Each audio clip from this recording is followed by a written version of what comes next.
A gente falou de luto aqui, o Elias contou pra gente, né? Entre as mudanças que a pandemia trouxe está de não ir a velórios, né? Que é um ritual que a gente tem na vida para se despedir de uma pessoa que se vai. Hoje esse ritual está reduzido a 1 hora ali, né? E desde familiares e amigos que não podem se despedir, tem uma despedida limitada. Em algumas cidades do nosso país há até o que eles chamam agora de despedidas virtuais. Eu vou conversar com a psicóloga Vera Lúcia Dias, ao vivo, ela está conosco, ela tem desenvolvido aí um trabalho, uma oficina do luto. Bom dia, Vera Lúcia, obrigada por participar conosco. E parece que isso também nos foi tirado, não é? E por isso talvez o sofrimento fique ainda maior, porque a gente não tem aquele momento de despedida, não é? Sim, Mônica. Esses rituais fúnebres, como nós chamamos, eles têm o seu papel na elaboração de um luto. E nesse tempo de pandemia, conforme foi dito aí nas matérias anteriores, ela tem nos colocado diante de desafios em todas as áreas, na educação, na economia e no nosso psicológico. Então, essas despedidas virtuais vêm com o objetivo de substituir os rituais fúnebres comuns, como a participação no velório, a missa de sétimo dia, o 30º dia, as visitas póstumas, né, as visitas de pêsames que a gente podia fazer anteriormente e que hoje estamos impedidos de fazê-las. Uhum. E nessa adaptação, essas despedidas virtuais, você considera que elas podem ajudar também? Porque quando você, né, você perde alguém, existe o velório, você tem amigos, familiares, as pessoas que estão ali para te dar aquele suporte. Você considera que nesse momento as despedidas virtuais podem ajudar também nesse apoio? Sim, com certeza, né? É o que nos é possível no momento. E as despedidas virtuais, ela tem assim algumas características que fazem jus aos desafios do momento. Se nós não pudermos estar presentes no velório, nós podemos realizar essas despedidas a qualquer tempo. Depende do familiar ou do grupo escolher a data. Pode ser no próximo aniversário da pessoa, pode ser no dia que seria o sétimo dia, né? Então, essa possibilidade, ele pode ser gravado e pode ser replicado, assistido muitas vezes. Ele permite que pessoas distantes possam participar. Então, assistir aquilo que é vivido na despedida virtual colabora na elaboração do luto. Até porque, Mônica, nós somos muito despreparados para lidar com o luto. Nós fazemos uma visita e não sabemos o que dizer ao enlutado, por exemplo, né? A morte, as perdas em geral, nós não somos preparados para isso. E a despedida virtual, ela incentiva as pessoas a expressarem as suas memórias afetivas, o que foi vivido com a pessoa que morreu, como a gente faz no velório comum, a gente se senta perto de alguém e conversa e fala de uma lembrança, a última vez que eu o vi, quando trabalhávamos juntos. Então, isso a gente faz também na despedida virtual. Você falou muito bem, a gente não é preparado para esse momento. E talvez agora a pandemia, porque já são 5 meses aí que nós estamos vivendo uma nova realidade, isso você considera, Vera, também com o seu trabalho que você faz, que talvez agora a gente esteja entendendo um pouco mais o valor da vida e de dizer, né, trazer essas memórias em vida?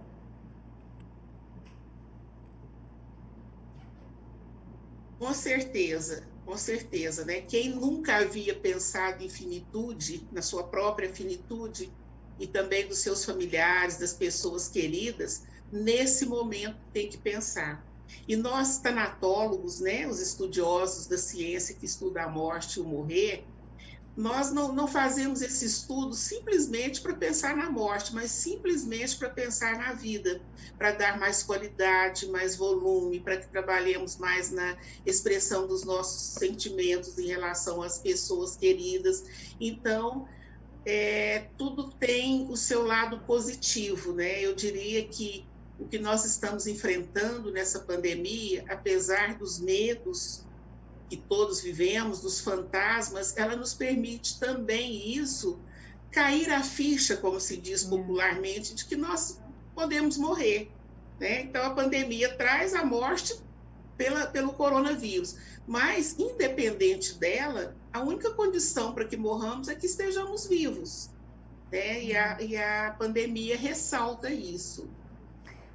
Vera, eu queria também te perguntar, aliás, se você quiser fazer uma pergunta para a Vera, 99897.000, tem até uma história triste da Tereza aqui de Patos de Minas que eu li, vou tentar trazer para você daqui a pouco. Como conversar principalmente, né, com jovens, crianças que estão passando de repente por essas perdas nesse momento? Como os pais devem conversar, porque também bate desespero para eles, né? Olha, normalmente, hoje, se pensa que nós não devemos levar a criança ao velório, que não devemos conversar com ela a respeito da morte, e isso é uma coisa da modernidade. No passado, quando a morte não era terceirizada, quando ela ocorria nos domicílios, as crianças participavam ativamente do processo, podiam entrar no quarto, podiam conversar, podiam fazer um carinho na vozinha que estava morrendo. Hoje, as pessoas consideram que a boa morte é aquela que ocorre numa UTI, na assistência de um hospital, e isso retira das pessoas a possibilidade desse convívio. Então, as crianças devem sim ser incluídas na nossa dor. Elas sentem luto como nós adultos. As suas expressões de dor e de tristeza devem ser acolhidas. Eu costumo dizer aos meus pacientes de terapia do luto, que é uma terapia específica para isso, para esse momento, que a família que chora unida permanece unida. O que acontece? Chora cada um no seu canto em separado, achando que está preservando o outro. As pessoas que visitam batem a mão no ombro e dizem: seja forte. O que é ser forte nesse momento? É não admitir que se está sofrendo? Essa é a hora. É o momento de expressar essa dor para poder seguir em frente. E isso vale tanto para adultos como para crianças. No processo normal de luto, nós vemos que ele apresenta vários sintomas. É normal o rendimento cair no trabalho ou na escola, o sono fica alterado, o apetite fica alterado, aquele sentimento de vazio existencial e vários outros sentimentos que dariam um outro programa, Mônica. Mas a gente vai falar muito disso, eu vou te pedir licença, daqui a Com pouquinho a gente... certeza. Né? E a gente vê que a forma como tem ocorrido as mortes agora e os sepultamentos, eles podem se constituir como um fator para um luto complicado. É isso que eu quero conversar com você, Vera. Eu vou te pedir licença um pouquinho, para a gente poder respirar, né? A turma aqui também digerir tudo que você está falando e a gente volta a conversar. A Vera Lúcia, que é psicóloga, especialista em luto, conversando com a gente, já volto com ela, tá bom? E a gente conversa também hoje sobre o luto durante a pandemia, né? Uma despedida, eu estou chamando muito de despedida limitada e que traz mais sofrimento ainda para quem perde alguém. Eu estou conversando com a Vera Lúcia Dias, psicóloga, com a gente via remota. Ela é autora de 3 livros, daqui a pouquinho a gente vai falar sobre isso, mas eu quero retomar, Vera Lúcia, aquele seu pensamento de que nesse momento está mais difícil, para resumir. Sim, Mônica. Luto é luto em qualquer situação, né? Mas nós somos dotados de alguma capacidade interna para poder superar, porque se não fosse assim, cada pessoa que perdesse alguém morreria logo em seguida, né? Morreria pela dor da perda. Então, existem alguns fatores que são facilitadores de que um luto deixe de ser normal, que ele possa ser complicado. Então, dentre esses fatores, eu vou citar 2 ou 3 que estão mais ligados a esse momento. Um é a morte não ser anunciada. É diferente daquela situação em que você teve um familiar com diagnóstico de câncer, que a situação foi agravando e que há um tempo para a pessoa se preparar minimamente. Outra coisa é essa questão do não poder se despedir, tanto nos momentos finais, depois da pessoa morta. E esses sepultamentos, esses velórios, onde não se vê o corpo, né? E isso não é um privilégio desse momento. Exatamente. Por exemplo, quando uma pessoa morre queimada, que fica com o corpo muito destruído, normalmente os caixões ficam lacrados. E o que acontece com essa família? Ela fica eternamente pensando na possibilidade de que aquele morto não era o seu. Nós vimos agora nesse tempo de pandemia, né, matéria mostrando, me parece que em Manaus, quando lá estava sendo o epicentro, de pessoas no cemitério abrindo o caixão lacrado para verificar se era mesmo seu familiar que estava ali. Né? Então, essa é uma necessidade humana, olhar para o rosto da pessoa morta, tocar o seu corpo, né? Nós somos seres em que precisamos muito dos nossos sentidos. E quando ficamos impedidos disso, isso dificulta o seu trabalho de luto. Vera, deixa eu trazer para você algumas pessoas aqui. A Fran de Araguari, ela falou que está tão difícil, ela perdeu o pai dela no domingo. E não pude ver direito o rosto do meu pai, não pude me despedir. Qual a orientação que você pode passar para a Franciele? Porque pelo pouco que ela escreveu, eu percebi uma dor muito grande. Sim, eu diria para a Franciele o seguinte, que quando nós temos uma perda recente, a nossa sensação é de que estamos ficando loucos, desestruturados. São tantos os pensamentos, são tantos os sentimentos, os questionamentos, o porquê dessa forma, o porquê comigo, né? E aí todos aqueles sintomas que eu disse, porque o luto mexe com o nosso ser integral, com o nosso corpo, com o nosso emocional, com o nosso cognitivo, até com o nosso espiritual. Tem gente que passa a duvidar de Deus depois de uma perda difícil, né? Agora, junto com isso, eu digo o seguinte, você tem permissão para sentir sua dor. As pessoas, normalmente, dentro daquele despreparo que eu disse antes, se sentem obrigadas a fazer cessar a dor, quer distrair a pessoa de sua própria dor. Mas não se trata disso. Então, converse com seus familiares a respeito da pessoa, conversem sobre os seus sentimentos. E a mensagem boa que eu posso trazer é a mensagem da esperança. Isso passa com o tempo. Você não vai ficar eternamente nesse desespero. Há datas, há dias em que vem muito forte, né? Veja, você perdeu o seu pai no Dia dos Pais. Então, o que acontece? Dia dos Pais, você sempre irá se lembrar disso. No primeiro aniversário dele, esse primeiro Natal, esse primeiro Ano Novo, que você vai viver sem ele pela primeira vez, essas datas têm uma carga emocional muito forte.